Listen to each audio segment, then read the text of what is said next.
I recently made a video about Jeremy from Geeks and Gamers. I was critiquing him and also defending your boy Zack.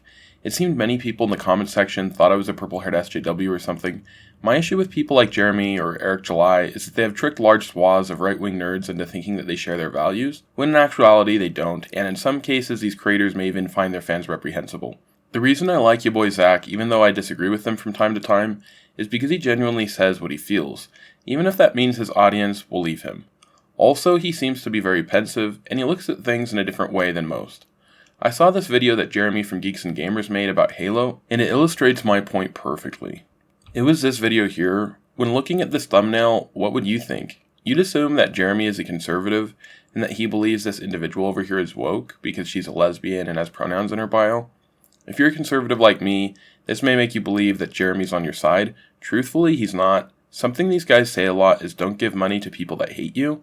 If that's something you believe and you're a conservative, then you need to stop sending super chats to a lot of these guys.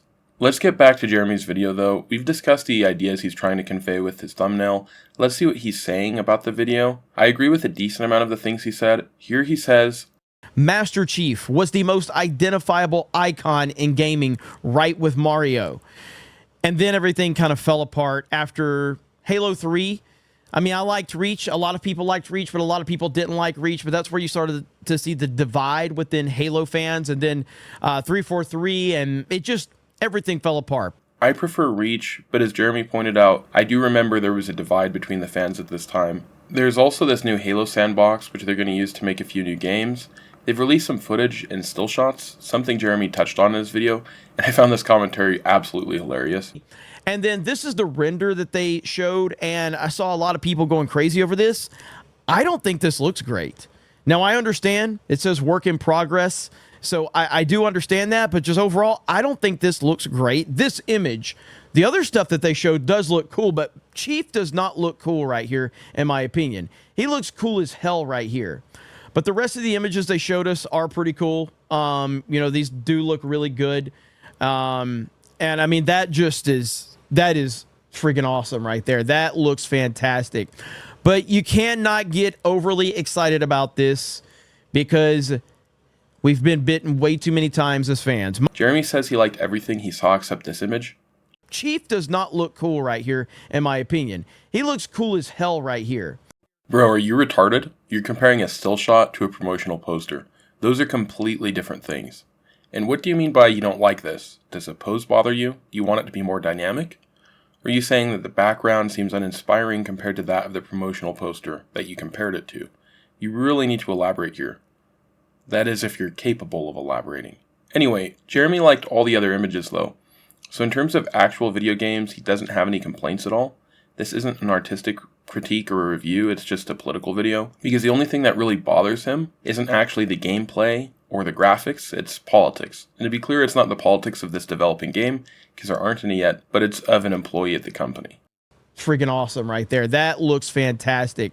But you cannot get overly excited about this because we've been bitten way too many times as fans. Well, I can tell you one thing, okay? I can promise you this. None of your Halo players are interested in shit like this. They're just not. Okay?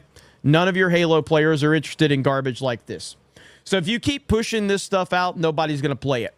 So you can try and do all this word salad all you want, but when you start pushing agenda-driven nonsense, it just shows that you really aren't interested in making a good video game. And I have zero faith that Halo Studios is going to do anything remotely close to getting Halo back to the glory days. I don't have any faith in them whatsoever. Can I be proven wrong? Absolutely. Would I be happy to be proven wrong? Absolutely. Do I think I'm going to be proven wrong? Absolutely not. I don't, because of the person that they have running the company right there. Chief of Staff right here, Melissa Boone, and that's her number one goal is identity politics, pronouns in bio, and if you want to prove me wrong, feel free to prove me wrong. However, I don't think you can. So that's the latest on the Halo situation right now. I don't think this is as big of news as other people think it is, although if you're excited, far be it from me to ruin your excitement. Be as excited as you want to be. We've seen franchise after franchise after franchise in the gaming industry just get destroyed by activists over and over again. So I don't anticipate that it's going to be any different for Halo. And we've seen Halo just continue to become more and more and more irrelevant as the years go by. So Jeremy says that the game's probably going to suck because a company hired a lesbian with the pronouns in her bio, and he thinks she's probably going to push agenda-driven nonsense. Now, you might be thinking I'm going to disagree with him or go,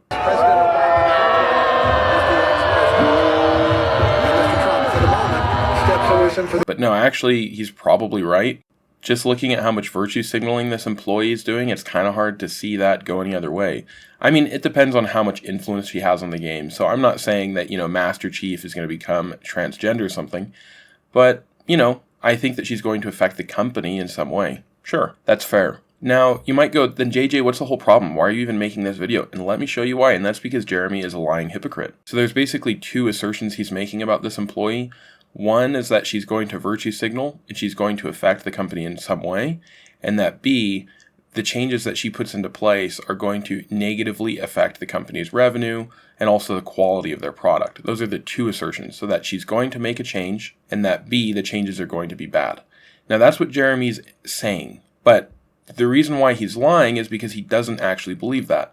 Because Jeremy, oh wait, let's take a quick look at who Jeremy hired to be his community manager.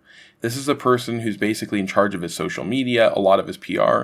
Oh, what's that, Jeremy? Oops. What were you saying again, Jeremy? Could you repeat that? Jeremy loves getting super chats from conservatives, but does he really share your political beliefs? I'm not a conservative. I'm not a Republican. Or is he just harvesting your money? Jeremy talks a lot about disrespecting the fans. Do you think he really respects you? What if he didn't actually hate the Hollywood elites and was more like their lapdog who's always begging for their attention? What if he really wants to sit at their table, but since he never will, he begs for crumbs of their clout? Is that really far out? What if he was given one opportunity to stick it against the elites, to actually speak for the fans, but instead he takes a beating like a simping beagle, and doesn't even let out a whimper because he's afraid of upsetting his master? Let's say that's all wrong, and Jeremy isn't a spineless coward that's just extracting money from his fans. Let's take a look at someone else in this space who seems to actually hate his fans. An acronym we hear a lot nowadays is LGBTQAIP+. I don't know what all those letters mean, but I think the I maybe stands for incestuous, kind of like the editors at the Rippaverse. When you compare the leftist elites that make our entertainment and people like Jeremy from Geeks and Gamers or Eric July, there's only one difference. There's only one thing that separates them, and that's the elites at least have the decency to not lie about what they believe. Most of Eric July's audience is made up of white conservatives. Are you a white conservative? Are you a fan of Rippa's? Let's take a look and see how he feels about you. White leftists are some of the more evil characters. Like Brother Malcolm X said, the white leftist differs from really the white conservative. Like a fox really differs from a wolf. The conservative is like a wolf because he'll show you his teeth and you know exactly what he wants. But the white leftist is like a fox because he doesn't look as harmful as the wolf and poses as if he is friendly, even though he wants like the same thing as the wolf. A few weeks ago, I made a video about Geeks and Gamers and your boy Zack.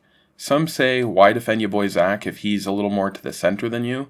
And it's super simple. Zack is honest about what he believes. And I'd wager he's actually farther to the right than Jeremy or Rippa in real life. But unlike them, he doesn't put on a show for clicks and views, and then funnel said money to virtue signaling lesbians. He actually sends his money from his projects to support base creators I like. I would respect Jeremy and Eric more if they were honestly just open about what they believed. Some people don't mind being robbed blind, so if that doesn't bother you, then keep on handing wads of cash over to Eric July. Anyway, have a great rest of your day. If you enjoyed this video, don't forget to like and subscribe for more.